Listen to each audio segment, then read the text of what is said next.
Student BM English medium school Uday मोड़ Gangapur city. ये class 4 की इंग्लिश की बुक है। मैं पढ़ाऊँगी आपको क्लास 3 की जो चैप्टर है उसके आगे की एक पोएम अनदर चांस। ओके, ये पोएम हम पहले पढ़ेंगे और चैप्टर बाद में पढ़ेंगे। अनदर चांस मतलब एक और चांस। लाइफ में हम सब देखते हैं कि कहीं ना कहीं हम फेल ज़रूर होते हैं और हमें एक चांस की और ज़रूरत होती है। हम ये सोचते हैं कि हमें एक चांस और मिले, इस चीज़ को करने के लिए, इस काम को करने के लिए हमें एक चांस और मिलना चाहिए, हमें एक मौका और मिलना चाहिए। हम हर जगह मतलब इस चीज़ की होप रखते हैं कि हमें एक चांस और मिलना चाहिए।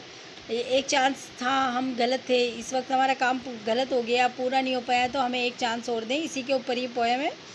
How often we wish for another chance to make a fresh beginning. कई बार, कितनी बार हम एक और चांस चाहते हैं फ्रेश बिगनिंग, एक नई शुरुआत के लिए। A chance to blot out our mistake and change failure into winning. ये जो चांस होता है इसे हम अपनी मिस्टेक से खो देते हैं और जीते जीते हर बार हार जाते हैं। It does not take a new day to make a brand new start.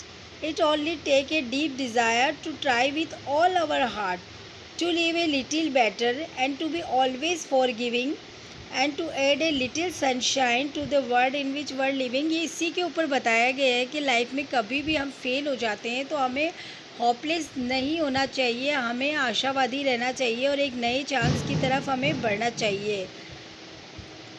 So never give up in disappear and think that you are through, for there is always a tomorrow and the hope is starting new। मतलब हमेशा हमें आशावादी रहना चाहिए कि एक नई सुबह हमारा इंतज़ार कर रही है, जिसके साथ हमें अपनी एक नई शुरुआत करनी है, जो हमें एक उस काम को दोबारा और परफेक्ट करने का मौका देगी। तो लाइफ में जो लोग होपलेस हो जाते हैं, जो लोग काम मतलब एक बार होके डिप्रेस हो जाते हैं, कई लोगों को हमने देखा कि लाइफ में एक बार फेल होना जाने पे वो लोग डिप्रेस हो जाते हैं, कोई काम नहीं कर पाते हैं। तो उन्हीं लोगों के लिए ये संदेश दिया है इस पोएम के अंदर कि आप बिल्कुल आशावादी रहे, डिप्रेस नहीं हो, होपफुल रहे। एक नई सुबह आपको फिर से नया काम करने की शुरुआत देगी। आपको लाइफ में कई चांस मिलते हैं जिसके अकॉर्डिंग आप दोबारा शुरुआत कर सकते हैं और आप अगेन अपना काम कर सकते हैं। तो और बच्चों, मैं आपसे ये कहना चाहूँगी, इस पोएम का जो ये अंतरा है इसे आप अपनी नोट में लिखेंगे।